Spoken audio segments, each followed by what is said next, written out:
அஸ்ஸலாமு அலைக்கும் வரஹ்மத்துல்லாஹி வபரகாத்துஹு. அன்புள்ள சகோதரர்களை, இந்த மார்க்க கேள்வி பதில் தளத்தில் சகோதரர் கலீல் ரஹ்மான் அவங்க நல்ல ஒரு கேள்வி கேட்குறாங்க. என்ன கேட்குறாங்கடா, இப்போ நபி ஸல்லல்லாஹு அலைஹி வஸல்லம் அவர்கள் வீட்டில் அடக்கம் பண்ணியிருக்கிறாங்க அப்படின்னு நீங்கள் நேற்று சொல்லியிருந்தீங்க.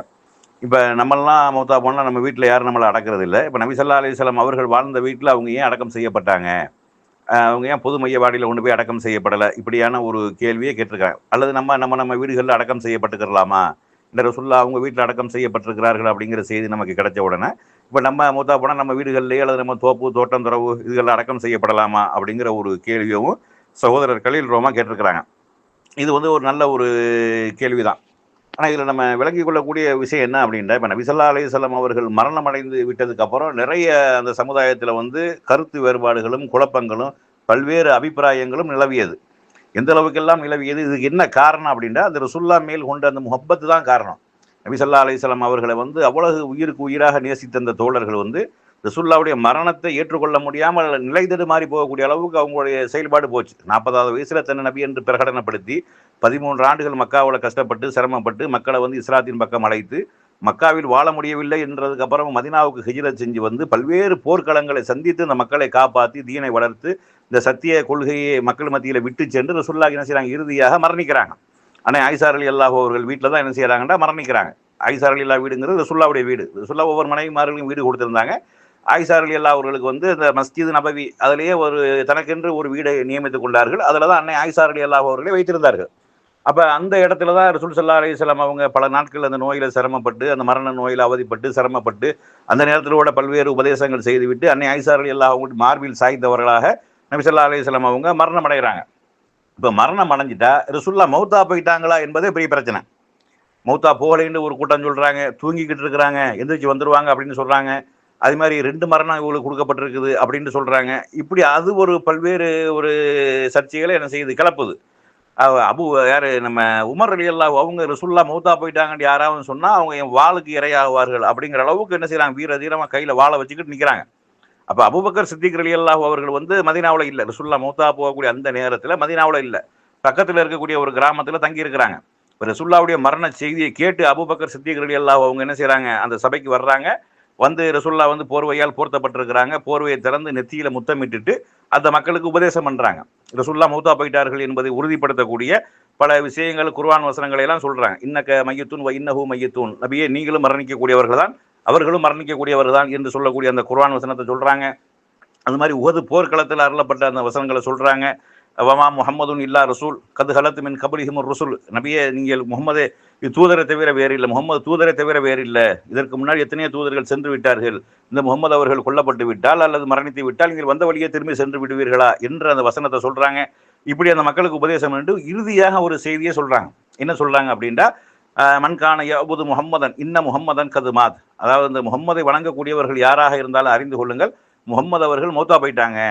ஒமன்கான யஅபுதுல்லாஹ, அல்லாஹ்வை வணங்கக்கூடியவர்கள் யாராக இருந்தாலும் அறிந்து கொள்ளுங்கள், இன்னல்லாஹ ஹய்யுன் லா யமூத், அல்லாஹ் ஒருத்தன் தான் சாவாமல் உயிரோடு இருக்கக்கூடிய, சாவுங்கிறது கிடையாது யாருக்கு, அல்லாஹ் ஒருவனுக்கு மட்டும்தான், அவன் தான் நித்திய ஜீவனாக என்றென்றும் உயிரோடு இருக்கக்கூடியவன் என்று சொல்லி அபூபக்கர் சித்திக் ரலியல்லாஹு உறுதிப்படுத்தி ரசூலுல்லாஹ் மௌத்தா போயிட்டாங்க என்று உறுதிப்படுத்துறாங்க.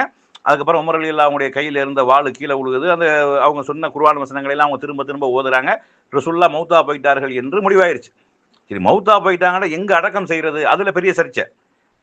ரசூல் ஸல்லல்லாஹு அலைஹி வஸல்லம் அவர்களை ஜன்னத்துல் பக்கீல அடக்கம் செய்யணுமா அல்லது மெம்பருக்கு கீழே, ஏன்னா ரசூல் ஸல்லல்லாஹு அலைஹி வஸல்லம் அவங்க எனது வீட்டுக்கும் எனது மெம்பருக்கு இடைப்பட்ட பகுதி சொர்க்கத்தினுடைய பூங்காவாகும் அப்படிலாம் சொல்லியிருக்கிறாங்க. அப்போ ரசூல்லா அவங்க மெம்பருக்கு கீழே நம்ம அடக்கம் பண்ணிடுவோம், மெம்பருக்கு கீழே பள்ளிவாசலாக போயிடும், அதுக்கு அங்கே அடக்கம் பண்ணிடுவோம் அப்படிங்கிறாங்க.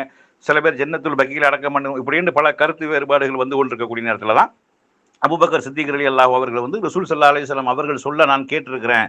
என்ன கேட்டிருக்கிறேன் என்றால், அதாவது நபிமார்கள்ல இது நபிமார்களுக்கு மட்டும், இது இப்னு அப்பாஸ் ரலியல்லாஹு அறிவிக்கக்கூடிய செய்தி, அகமதுங்க முஸ்னத் அகமதுல ஆதாரப்பூர்வமாக பதிவு செய்யப்பட்டிருக்கு. திருமதியிலேருந்து செய்தி வருது, திருமதிலையும் ஆதாரப்பூர்வமான போட்டிருக்கிறாங்க. ஆனால் அறிவிப்பாளர் அதாவது பலவீனமான செய்தியாக இருக்குது. இந்த செய்தியை மையமாக வச்சு தான் அந்த செய்தி என்ன செய்கிறாங்க, சரிகான்றாங்க. அப்போ அதில் மக்கள் எல்லாம் என்ன செய்கிறாங்கன்ற ஒன்று கூடி கூட்டமாக கூடுறாங்க. அவர்களில் சிலர் ரசூலுல்லாஹ் மெம்பருக்கு கீழே அடக்கம் செய்வோம், சில பேர் என்ன செய்கிறாங்க ஜன்னத்துல் பக்கீல கொண்டு போய் அடக்கம் செய்வோம், இப்படி பேசி கொண்டிருக்கும் பொழுது அபூபக்கர் சித்திக் ரலியல்லாஹு அவர்கள் அல்லாஹ்வுடைய தூதர் ஸல்லல்லாஹு அலைஹி வஸல்லம் அவர்கள் கூறிய ஒரு விஷயத்தை நான் கேட்டிருக்கிறேன், அதை நான் மறக்கவில்லை, அல்லாஹ் எந்த ஒரு நபியையும் அவர் எந்த இடத்தில் அடக்கம் செய்யப்பட விரும்புகிறாரோ அந்த இடத்திலன்றி வேற ஒரு இடத்துல வச்சு அல்லாஹ் உயிரை கைப்பற்ற மாட்டான் என்று நபி ஸல்லல்லாஹு அலைஹி வஸல்லம் அவர்கள் கூறினார்கள். எனவே அவர்கள் படுக்கை இருந்த இடத்திலேயே அடக்கம் செய்யுங்கள் என்று என்ன செய்றாங்க, அபூபக்கர் சித்திக் ரலியல்லாஹு அவர்கள் ரசூலுல்லாஹ் சொன்ன அந்த செய்தியை சொல்றாங்க.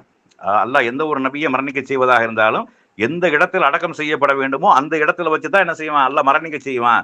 ரசூல்லா எந்த படுக்கையில கடந்து மரணித்தார்களோ அதே இடத்திலே நீங்க அடக்கம் செய்யுங்கள், இதுதான் ரசூல்லா சொன்னது அப்படிங்கிற செய்தியை அபூபக்கர் சித்திக் ரலியல்லாஹு அவர்கள் சொல்லி அதை உறுதிப்படுத்துறாங்க.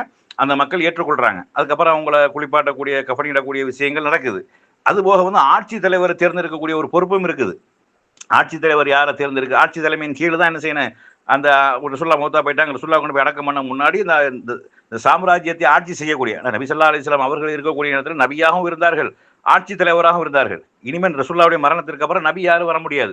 அப்ப ஆட்சி தலைவர் என்ற ஒரு பொறுப்பு இருக்குது. அதை யாரு தேர்ந்தெடுக்க, அதுக்கு யாரு வர்றது அப்படிங்கிற ஒரு சர்ச்சை, அப்படிங்கிற ஒரு பெரிய குழப்பம். அதாவது அன்சாரிகள் ஒரு பக்கத்துல அன்சாரிகளாகி நாங்க தான் வரணும், நீங்க அங்கிருந்து மக்காவிலிருந்து வந்தவங்க, உங்களுக்கு நாங்கள் எல்லா உதவியும் நாங்கள் செஞ்சுருக்கிறோம், உடுத்துறதுக்கு இருக்கிறதுக்கு எல்லாத்துக்கும் நாங்கள் இடம் தந்திருக்கிறோம், அதனால இந்த மண்ணில் நாங்கள் தான் ஆட்சி செய்வோம் அப்படிங்கிற மாதிரி அவங்க சொல்றாங்க. இல்லை நாங்கள் ரசூலுல்லாஹ்வோட வந்தவர்கள், மார்க்கத்திற்காக தீனை நிலைநாட்டுவதற்காக சொந்த பூமியை விட்டு நாங்கள் வந்தவர்கள், நாங்கள் தான் என்ன செய்வோம், ஆட்சி செய்வோம். இப்படியான வாத பிரதிவாதங்கள் சர்ச்சைகள் போய்கிட்டு இருக்குது, பெரிய அளவுக்கு போகுது. அப்போ உமர் ரலியல்லாஹு அவங்க சொல்லிடுறாங்க, அபூபக்கர் சித்திக் அவர்கள் தலைமையானவர் தகுதியானவர் என்று சொல்லி அவங்கள்ட்ட பையத்து செஞ்சிடறாங்க. அப்போ எல்லாரும் என்ன செஞ்சிடறாங்க, அபூபக்கர் சித்திக் ரலியல்லாஹு அவர்களை ஏற்றுக்கொள்றாங்க.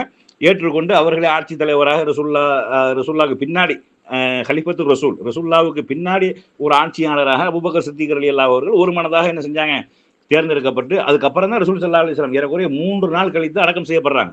எந்த இடத்தில் அடக்கம் செய்யப்படுகிறார்கள் என்றால், ரசூலுல்லாஹ் எந்த இடத்தில் மரணித்தார்களோ அந்த இடத்தில் அடக்கம் செய்யப்படுகிறார்கள்.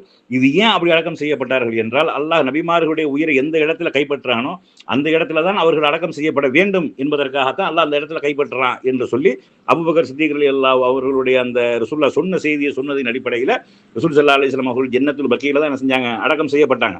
நம்ம வீடுகளில் கபர் வைக்கக்கூடாது. நம்ம அது ரசூலுல்லாஹ்வுடைய இடம் என்பது. அதுக்கப்புறம் ஆயிஷா ரலியல்லாஹு அவங்க இருக்கிறாங்க, அதுக்கப்புறம் அபூபக்கர் சித்திக் ரலியல்லாஹு அவர்கள் அடக்கம் செய்யப்படுறாங்க, அதுக்கப்புறம் உமர் ரலியல்லாஹு அவங்க அடக்கம் செய்யப்படுறாங்க. இப்படியாக 3 பேர்களும் அந்த இடத்துல என்ன செய்யப்பட்டிருக்கிறாங்க, அடக்கம் செய்யப்பட்டிருக்காங்க. ரசூலுல்லாஹ்வுக்கு நெருக்கமாக இருந்த அந்த தோழர்கள் ரசூலுல்லாஹ்வோட கூட இருக்க வேண்டும் அப்படிங்கிற ஒரு அடிப்படையில் என்ன செஞ்சிருக்காங்க, அடக்கம் செய்யப்பட்டிருக்கிறாங்க. இப்போ நம்ம வீடுகளை, உங்கள் வீடுகளை கபரஸ்தானாக ஆக்கி கொள்ளாதீர்கள், சூரத்துல் பக்கரா ஓதுங்கன்னு சொல்லப்படுது.